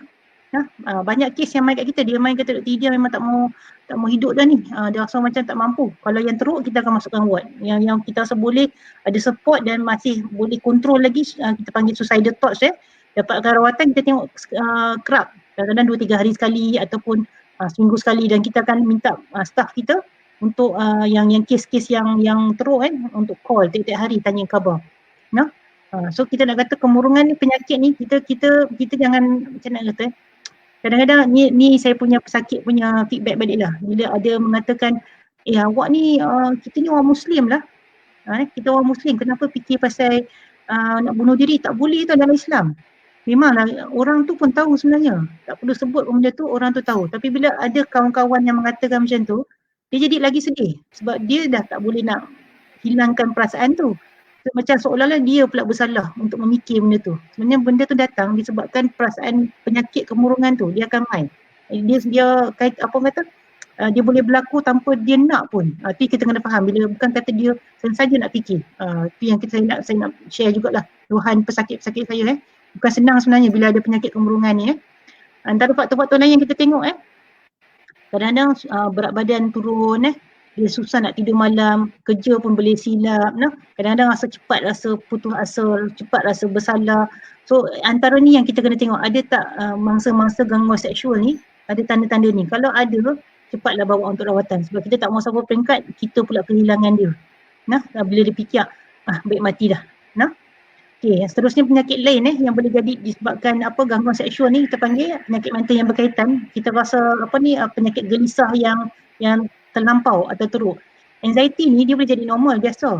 Tetapi bila kita tengok kes-kes yang sampai pada penyakit, dia jadi berterusan. Contoh saya bagi mudah sikit lah. Kalau kata kita ada situasi yang kita rasa risau atau mencemaskan, contoh nak pergi ambil periksa. Untuk student bila nak masuk dia orang periksa tu, macam ni lah tanda-tanda dia. Kadang-kadang kaki kebas, susah nak tenang, jantung jadi laju, sesak nafas. Bila dah masuk dewan periksa dah start jawab, dia dah kurang sikit, dia dah turun. Okay. Kalau penyakit anxiety ni pula, dia tak ada trigger. Kadang-kadang tengah duduk saja dekat kerusi ataupun tengah bawa kereta, tak ada ancaman apa, tiba-tiba dia main tanda-tanda ni. Selalunya gangguan seksual ni, mangsa-mangsa dia akan jadi trigger macam ni bila tiba-tiba kata macam kita kata Q tadi, dia ternampak tempat yang dia pernah kena rogol, contoh dia main panic attack ni, kita panggil tangan kebas, susah bernafas, jantung jadi laju, mulut kering, dia tak boleh concentrate. Kalau kata bawa kereta pun paksa pergi ke tepi, kalau dia bawa mungkin accident. So kadang-kadang disebabkan rasa ni, dia rasa bimbang yang terlampau ni, rasa takut tanpa rasa terancam ni, dia akan menyebabkan rasa cepat letih, lesu dan ada masalah tidur. So yang ni pun nak kena rawat, sebab kejadian anxiety ni dia bukan satu benda yang kita boleh ambil ringan, kata ni anxiety biasa, gelisah, ni tarik nafas, relax lah. Kerana kita kata nanti dihilang lah. Tapi untuk mangsa gangguan kalau gangguan seksual ni, kalau kita tak rawat, anxiety dia akan jadi teruk dan dia memang akan mengganggu tugas harian dia. Dan kalau orang yang pernah alami anxiety, dia akan tahu betapa teruknya anxiety attack ni. Dia akan fikir sampai rasa nak mati, bila rasa jantung berdebar, susah nak nafas tu, macam seolah-olah memang nak mati masa tu dah. Kalau kita tanya pengalaman orang yang pernah ada anxiety attack, dia bukan satu simptom yang kita suka nak ada. Sebab tolonglah, especially kalau kanak-kanak atau remaja, kita nampaklah ni ada juga kes-kes yang sampai lewat kat kita sebab mak ayah tangguh nak bawa. Sebab risau pasal malu tu, malu, stigma masyarakat bila nak bawa pada psikiatri ke untuk masalah anxiety ni, dia tangguh. Saya pernah jumpa kadang setahun, ada yang 2 tahun tersiksa ada anxiety ni, baru dapat rawatan sebab tak boleh nak kawal dan dia ganggu dah kerja seharian dia. So ni antara tanda-tanda yang kita kena tengok tadi. So inilah saya kata, antara apa ni yang kalau boleh bukan saja anxiety lah, apa-apa penyakit kesihatan mental kita nak cuba bagi apa ni bagi kata-kata nasihat, tapi kadang-kadang kata nasihat ni boleh menyebabkan kita punya mangsa tu jadi lagi terteruk sebab dia akan rasa dia yang bersalah, dia yang tak mampu nak buat macam kawan-kawan dia yang lain. Nah, kita kata alah hidup ni pendeknya, janganlah rasa sedih. Nah, confident lah sikit, berani lah sikit, semua dia dalam kepala kita je, kita boleh atasi. Ni selalu yang kita komen kita dengar, semua dalam kepala je, nanti lawan lah sendiri. Nah, kenapa tak boleh happy? So kadang-kadang kena hati-hati kalau orang yang tak ada penyakit mental, baru kata gangguan kesihatan mental, mungkin kenyataan-kenyataan ni boleh sedarkan dia balik ataupun boleh tolong. Tapi ke orang yang dah ada penyakit mental, macam saya kata tadi lah, kita kena faham bila penyakit dia tak boleh hilang macam tu saja, dia kena rawat, barulah dia boleh hilang, insyaAllah. Macam sama juga orang yang ada kencing manis kalau di bawah peringkat doktor kata dia tak sampai kencing manis, ni baru kata apa ni kita panggil impact glucose tolerance lah. Kenyataan dia kata tak sampai lagi jadi penyakit ni, dia boleh kontrol diet dengan senaman supaya gula dia stabil. Tapi once doktor kata dah ada penyakit kencing manis, dia kalau kita buat exercise dengan jaga makan dia tak cukup. Dia tak cukup, dia akan jadi dia kena makan ubat juga sebab kalau dia exercise tu gula dia masih juga akan tinggi. Tu yang sama juga penyakit-penyakit yang melibatkan kesihatan mental. Okey, ni ada beberapa slide lagi, saya nak habis dah. Apa yang kita boleh buat lah secara individu kalau untuk orang yang bekerja lah, kita elak daripada bekerja lebih masa. Secara berseorangan lah. Cuba cari alternatif lain lah. Kalau sama ada kita boleh bincang dengan bos nak bawa balik kerja kat rumah ke, macam tu lah kita tengok.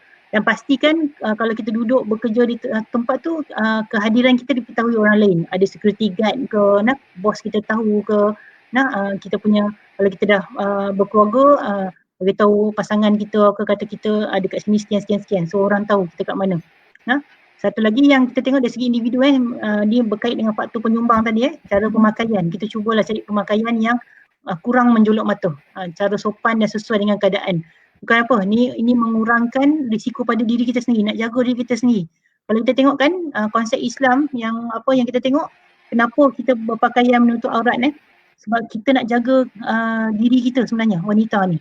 Sebab kita nak panggil orang, kawan saya dia bagi perumpamaan yang cantik, dia kata selalunya benda yang mahal dia akan terlindung.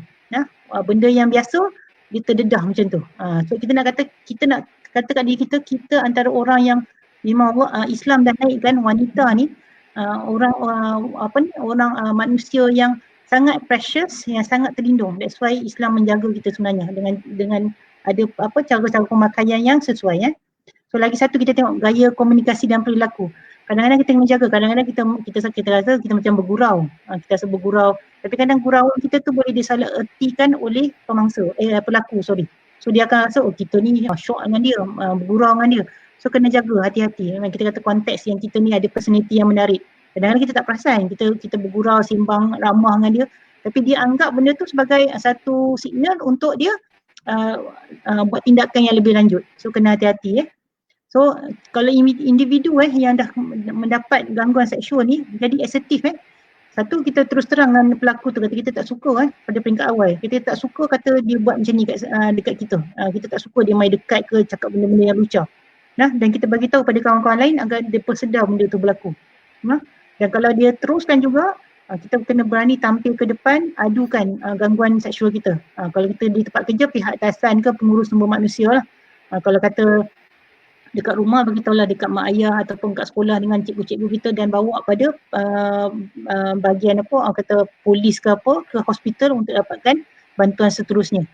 Dan keadaan ini dapat elak peristiwa tu berlaku secara berulang-ulang dan kita dapat pastikan orang yang melakukan tu mendapat hukuman yang setimpal. Okey, dari segi keluarga masyarakat yang kita tengok tadi, kita bincang pasal gadget tadi pemantauan penggunaan gadget dan penggunaan social media tu oleh anak-anak kan, kita mak ayah kena pantau ni. Ataupun kalau kita tak boleh pantau 24 jam pun, sekurang-kurangnya kita kena pastikan environment keluarga kita ni adalah environment yang anak-anak ni boleh berkomunikasi dengan kita dengan baik. Maknanya kalau ada benda-benda pun dia tak takut nak cakap dengan kita. So, kita kena create environment tu daripada awal lagi. So kalau belum lagi dapat environment macam tu, kita create daripada sekarang. Bukan create kadang-kadang kita menjadi ibu bapa yang terlampau strict terlampau strict sampai anak-anak nak sembang apa pun tak boleh. Kadang-kadang nak isu, kata nak bincang isu berkaitan seksual pun, apa nak tanya tu. So kita dah stop communication tu. Kadang kita nak kata kenapa tanya tu, ada apa, kalau dia nak cerita pun dia tahu, okay, mak ayah dia orang yang boleh dia nak sembang benda ni. Okay. Lepas tu kita tengoklah keadaan sekeliling selamat untuk anak-anak, terutama di rumah ke, kat sekolah ke, pendidikan seksual yang saya sebut tadi kena bagi tahu kat mana macam budak-budak kat mana yang boleh pegang, mana yang tak boleh pegang Dan pada masyarakat lah kita bagi sokongan pada mangsa dan keluarga Dari segi organisasi pula organisasi tempat kerja ni dia selalunya merupakan tempat rumah kedua pekerja. Pastikan suasana kerja selamat organisasi bertanggungjawab menyediakan peraturan bertulis mengenai isu gangguan seksual ni dan pastikan semua orang tahu. Kalau berlaku kena kuat kuasa. Kita tak boleh macam tak apalah sampaikan je. Lepas tu kita kalau ada aduan kita buat tak tahu je. So memandang serius tu adalah satu tindakan yang perlu diambil oleh organisasi tersebut So ni last slide saya Kalau untuk macam mana nak support orang yang ada trauma kadang-kadang kita kena ada macam nak kata predictability ni tadi Kalau kita sukakan orang surprise kita, tapi kita kena faham orang yang ada trauma ni dia lebih suka benda yang dia tahu in advance, bukan benda-benda yang secara kejutan supaya dia rasa selamat. Kadang-kadang bila kita nak bagi kejutan yang surprise pada dia jadi marah. So buat peringkat awal ni mungkin kita elakkan dulu nak buat benda-benda kejutan macam tu. Lepas tu space ni sangat penting Space ni kita bagi masa untuk kita punya mangsa ni untuk dia calm down bagi dia, kita jangan rush dia sangat. Kalau dia tak boleh buat keputusan masa tu katalah ni nak pergi report polis ke tak ni, jom cepat ke kita dah kena ni. Tapi dia tak boleh dalam keadaan dia tengah trauma tu, kita bagi dia masa untuk relax sekejap. Bukan senang macam saya kata, bukan senang seseorang yang menjadi mangsa gangguan seksual ni untuk dia keluarkan benda tu, dan satu dia nak cerita balik benda tu. So kita bagi masa kat dia. Lepas tu kita cuba yang kita kata recalibration kita jangan overacting, oversensitive. Kita kena buang isu tu. Kadang-kadang kita sebagai orang yang mendengar orang terdekat kita kena gangguan seksual, kita yang akan react lebih kuat pada dia. Kadang-kadang kita marah sangat, kita frust, kita sedih. Tapi kadang kita lupa, kita terprojek marah kita pada dia balik. Kata kenapa dia keluar? Contoh, benda yang dah lepas kita dah ungkit So kalau kata kita cuba kurangkan benda-benda yang macam tu untuk bantu mangsa-mangsa ni kalau kita tengok balik perspektif be aware when past is intruding into present. Macam tadilah benda-benda yang lepas kita kenapa pergi contact kawan ni, berkenalan dengan kawan ni, sebab dia pun tak tahu kata orang tu mungkin adalah pelaku gangguan seksual. Tapi kita diulang benda tu. Kita nanti menyebabkan orang-orang yang ada gangguan trauma gangguan seksual dia akan jadi tertutup, dia tak mau cerita dah apa jadi. So kita kena be non-judgmental bagi saya. Kena cuba apa-apa kes pun kita be non-judgmental, kita dengar dulu. Listening is salah satu skill yang sangat-sangat penting masa ni. Okay, satu lagi yang kita tengok, kalau tengok dari segi attribution don't refer to the person's upbringing problem. Contohlah, ni memang dia ni ada masalah tingkah laku, that's why dia macam tu. Kalau kita nak handle orang-orang yang yang ada masalah gangguan seksual, kita dalam mind kita memang patutlah dia kena ni, dia memang jenis liar ni, asyik keluar malam contoh. Kadang-kadang kita budak-budak kalau ditanya kan, ada kes saya ada seorang pancake dulu ni dia memang jenis social keluar, tapi dia pernah kena rogol. So, benda tu mengganggu dia. So kata orang nampak macam biasalah, tak ada perasaan ni, tapi kita kena jaga. That's why kita kata non-judgmental tu, bila kita nak bantu orang-orang yang ada masalah gangguan seksual, kita kena mendengar. Jangan anggap remeh bila diorang kata walaupun diorang ni jenis yang social, kata pada muka lah tu yang jadi tu. So kita kena, orang yang nak membantu ni dia punya fikiran tu kena terbuka dan jangan cepat melabel. So reciprocity ni kita kata give what you also need to receive. Contoh ni kita nak kata isu empathy bila kita nak bantu orang yang susah atau ada masalah gangguan seksual atau trauma ni kan, kita cuba letakkan diri kita kat tempat dia. Seolah-olah kita nak bantuan tu. So kalau kita bayangkan orang ni nak bantuan macam mana, so, kita pun akan lebih senang nak memahami dia dan kita boleh bagi bantuan yang sewajarnya. Support ni penting be kind, loving, patient, empathy. Cuma jangan simpati terlampau banyak. Dia kena belajar juga benda ni. Kadang-kadang kita simpati banyak sangat, kita yang terbawa-bawa. Jadi kita pula tersedih kita pula tersedih dan kita pula terganggu. So kita pun ada limitation kita, dan itu yang kita kata yang kesihatan mental yang awal tu kita kena tahu keupayaan diri kita supaya kita tahu limit kita kat mana dan kita boleh bantu setakat yang kita mampu. Nah, yang last kali choice lah. It can be a big trigger when a survivor is denied choice and control. Contoh bila nak buat satu keputusan bersama dengan mangsa-mangsa gangguan seksual ni, kita kena belajar untuk berbincang. Ajar untuk bincang. Bukan kita jadi authority. Contoh kalau kata mak ayah dia katalah anak tu mengandung.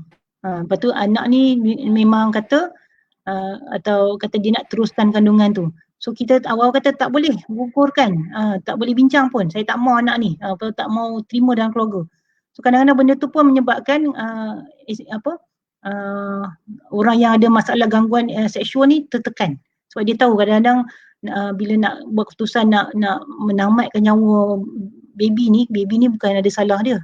Tapi dia akan jadi lagi lagi sedih. So contoh ni antara perbincangan yang kita boleh buat lah. Bukan kata ada setengah situation memang perlukan termination tadilah, tapi kebanyakan situasi kita nampak tak boleh. So kita benda ni perlu perbincangan. Dia tak ada kata general rule semua yang pregnant disebabkan rogol tak boleh ada termination, tapi dia ada perbincangan-perbincangan yang lebih detail dengan tim-tim yang sepatutnya. Okey, saya rasa cukup sampai di situ kot Amy. Kalau kata ada soalan ke?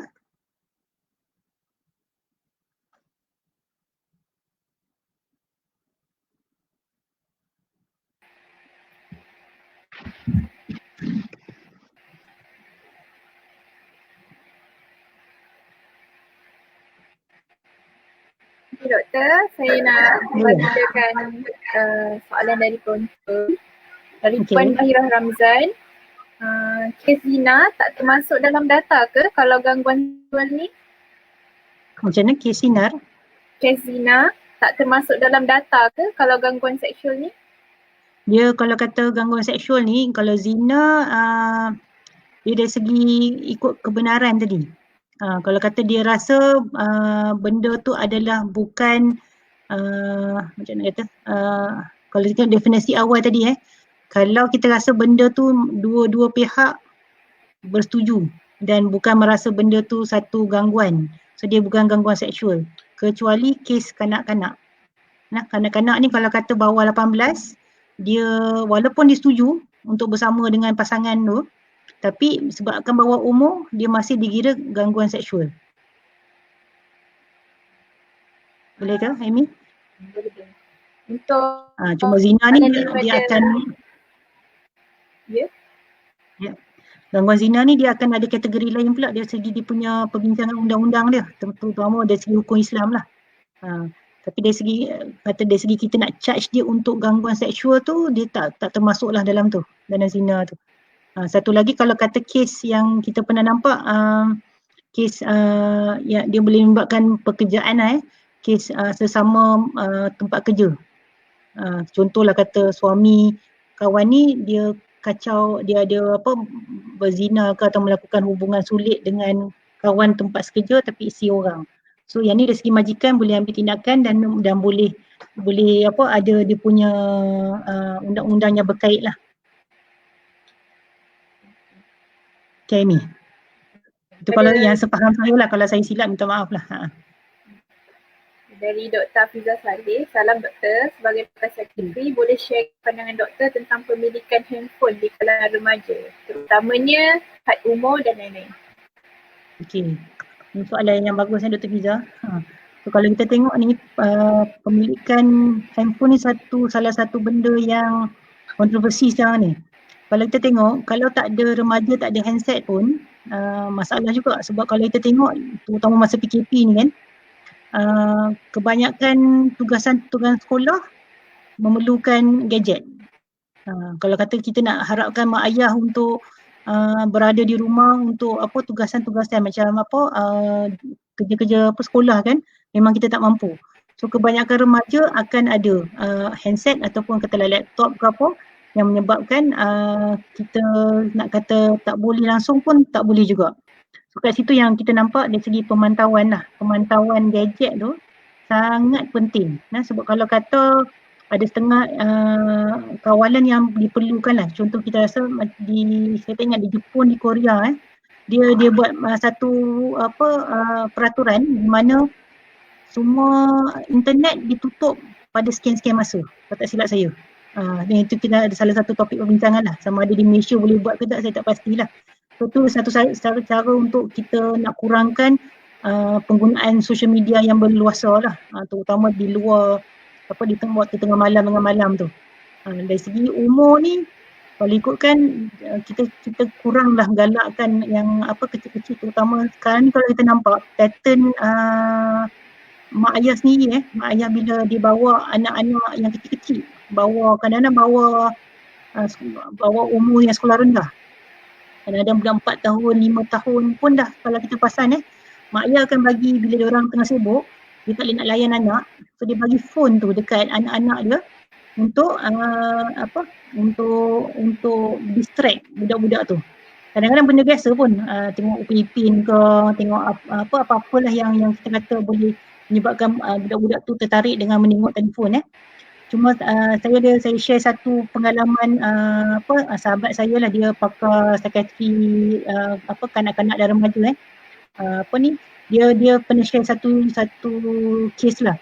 Kanak-kanak tu dalam proses dia membesar dia tak boleh, dia sangat kita panggil phone dia dah biasa daripada dia umur saya tengok 2 berapa tahun, 2 ke 3 tahun dia swap swap phone tu sampai satu peringkat bila nak pergi sekolah dia tak boleh nak buka buku. So bila buku dia macam ni nak swap, tak edit lah, dia tak boleh nak ni. Dari segi ada masalah dari segi motor dia tu kita nampak.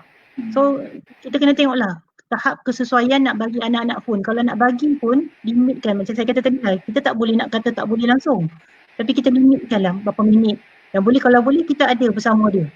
Dari segi kanak-kanak dan remaja ni, ibu bapa dia tak nak dia kena ambil tahu, dia kena ada masa sedikit yang berkualiti untuk tahu apa anak-anak dia suka. Contoh macam anak-anak yang suka main game ni kita tengok juga game apa yang dia main Lepas kita tengok adakah benda tu appropriate ke tak, kita ambil tahu. Tapi kena ada juga dari segi limitation, kita sebagai orang yang ada authority, bukan kita langsung ban, tapi kita ada authority, okey masa-masa ni, katalah kita buat kerja rumah, baru boleh main, contoh. Tapi memang susah lah kadang-kadang nak dapat benda tu. Tapi kalau kita dapat start pada awal, lebih baik. Kalau anak-anak yang dah addicted ni dengan main game, susah kita nak suruh berhenti sebenarnya. Ni saya cakap pada pengalaman saya sendirilah, susah nak suruh berhenti. So kita kena belajar untuk macam mana nak deal dengan dia win-win situation, which is sangat susah, tapi kita cuba. Kena ada limitation. Dan kita tengok yang saya pernah bincang dengan bos saya sendiri, bos saya dia pakar psikiatri kanak-kanak remaja. So kalau kata anak-anak kita macam tu, kita cuba untuk tunjukkan interest yang lebih, dan kita cuba tunjukkan dia, kalau kata macam lelaki kita minta ayah dia dekat dengan dia, yang perempuan mak dia dekat dengan dia. So kita tengok apa aktiviti lain selain pada dia involve dengan social media tu sahaja. Banyak aktiviti lain kat luar. Kita bawa dia pergi beriadah ke, benda-benda lain yang bukan saja. Sebab sekarang ni diorang punya kalau kita perasan remaja terutama masa PKP ni dia lebih stuck pada social media sebagai hiburan dia. Tu yang kita kena ada aktiviti-aktiviti lain yang kita kena rangka bersama depa lah. Dan ada masa time yang kita balik kerja tu, time yang spend dengan depa ni. Baru kita dapat kurangkan gejala-gejala addiction pada gadget ni. Dia sangat berleluasa sekarang ni. Itu secara ringkas lah yang saya boleh sebut. Boleh Dr. Fiza? Hello?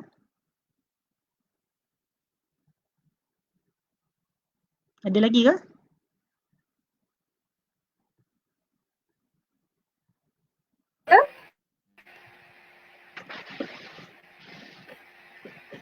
Okey doktor, daripada doktor, adakah terdapat satu bentuk model komunikasi yang baik untuk berkomunikasi dengan mangsa-mangsa? Okey, bagus soalan bagus soalan Syafa. Sebenarnya kalau kata kita tengok dari segi kita tak ada modul khas communication dalam satu-satu aspek gangguan ni. Cuma yang kita boleh buat sekarang ni ada satu modul yang peringkat KKM yang kita deal dengan orang-orang yang mengalami bencana, termasuklah krisis. Dia lebih tumpu pada bencana-bencana besar, contoh ada bencana banjir ke, tsunami ke, tapi dari segi konsep dia sama juga. Kalau kita tengok konsep tu boleh kita guna pakai untuk communication dalam modul yang kita boleh tackle orang-orang yang ada krisis. Kita panggil modul ni psychological first aid. Ni psychological first aid ni adalah satu modul ataupun satu cara untuk kita mendekati orang-orang yang dalam krisis atau bencana besar. Kita boleh guna modul tu.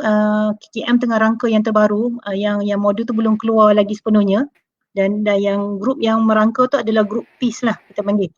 PEACE ni dia ahli-ahli yang terpilih yang ada pengalaman untuk berdepan dengan kes-kes yang ada bencana atau krisis. So kita boleh guna lah sebenarnya. Saya tak pasti kalau kata universiti ada modul yang tertentu yang khas untuk yang nak mendekati geng-geng yang mangsa gangguan seksual ni. Boleh ni? Boleh doktor. Ada soalan lain? Okey, daripada Pan Faiza Nur, boleh ke doktor selepas kita mendengar cerita mangsa, kita bagi tindakan atau tanya mangsa apa yang dia nak buat? Kalau untuk remaja bawah umur pula, bagaimana sepatutnya tindakan kita? Okey. So kalau kata kita ambil cerita mangsa, satu kalau katalah kita nampak mangsa tu dalam keadaan yang masih serabut atau tertekan. Kadang-kadang dia nak buat cadangan pun tak boleh masa tu. So bagi saya lah, step pertama untuk saya, kalau saya nasihatkan pesakit-pesakit kan, dalam keadaan yang serabut ni, kita jangan buat keputusan yang besar-besar dulu. Maksudnya kita cuba dapatkan rawatan ke atau intervensi untuk bagi dia tenteram dulu. Dan kita bawa dia lah pada jumpa geng-geng yang profesional. Kalau tak profesional pun kadang-kadang orang-orang yang ada knowledge tentang skill untuk mendengar sampai dia tenang semula. Kalau kita tengok orang-orang macam ketua-ketua kampung ke contoh yang ada skill ataupun orang-orang masjid ke, ustazah ke yang boleh tolong, guru-guru ke, NGOs pun yang terlibat dalam counselling session ni, kita boleh rujuk kat mereka untuk teknik-teknik bagi dia calm down dulu. So bila dia dah calm down, baru kita tengok apa yang kita bincang sama dia, sebab communication kan dia perlukan dua hala. Macam kita kata, kita identify problem tu, kita dengar dulu apa dia punya kerisauan dan kita tengok dia sendiri ada cadangan tak dulu. Kalau dia ada cadangan, kita tengok kita boleh matang ke tak cadangan tu.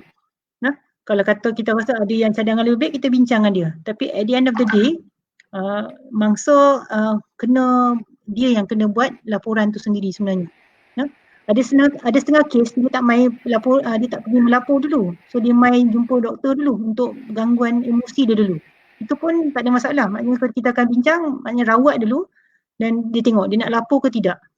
Cuma bila kita lapor lambat ni, contoh kes-kes rogol dia lapor lambat ni, dia akan menyebabkan kadang-kadang kesan fizikal tu tak ada. Tu yang masalah sikit lah. Selalunya kalau lepas kejadian kita galakkan terus pergi ke kecemasan, nanti kat situ dia akan ada tim yang kita panggil One Stop Crisis Center. Saya rasa semua hospital ada ni. So dia akan bantu bangsa-bangsa yang gangguan seksual ni. Kalau kata untuk remaja, kita banyak kena deal dengan guardian dia lah, sama ada mak ayah dia ke, ataupun kalau mak ayah tak ada ke, yang orang yang paling yang kita kata dia punya waris lah. Sebab ni pun kita kena tengok, kadang-kadang waris pun ataupun orang yang dalam bencana ni atau menerima krisis ni, kadang-kadang mereka pun terganggu juga waris yang terdekat. So kadang-kadang mereka pun boleh membuat keputusan yang mendadak ke, ataupun dia buat keputusan tu ikut emosi. So kita yang mungkin tidak terlibat secara langsung, kita yang lebih calm lah kita kata, kita cuba balik pada yang asal tadi, kita cuba tenangkan mereka, tengok balik problem tu apa, identify dan kita cuba explore apa yang kita kata cara-cara nak selesaikan masalah tu dengan yang paling baik. Dia tak perlu rushing, dia dalam buat keputusan ni. Dan kalau terrush sangat pun, takut nanti silap, kita ulang balik, kena terpaksa ulang benda lain pula.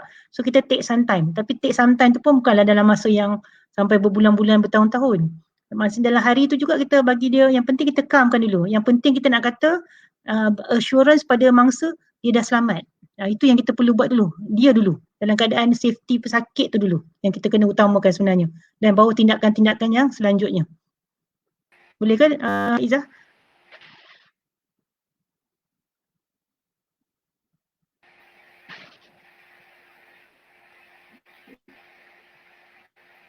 Doktor dah jawab soalan setiap kita runcing ke? Saya Okey, keluar yang tadi. okey. Bagaimana daripada Siti Afizah Assalamualaikum doktor, bagaimana seseorang yang terjadi gangguan seksual pada dirinya untuk memberitahu pada pihak yang sepatutnya, parents, kaunselor, tanpa malu untuk sharing agar mendapat rawatan yang sepatutnya. Okey, tadi saya tak masuk detail pasal angsa sebab kita lebih pada nak bagi sokongan tadi. Tapi bagi saya macam inilah, dia apa-apa stigma dalam berlaku dalam dua keadaan.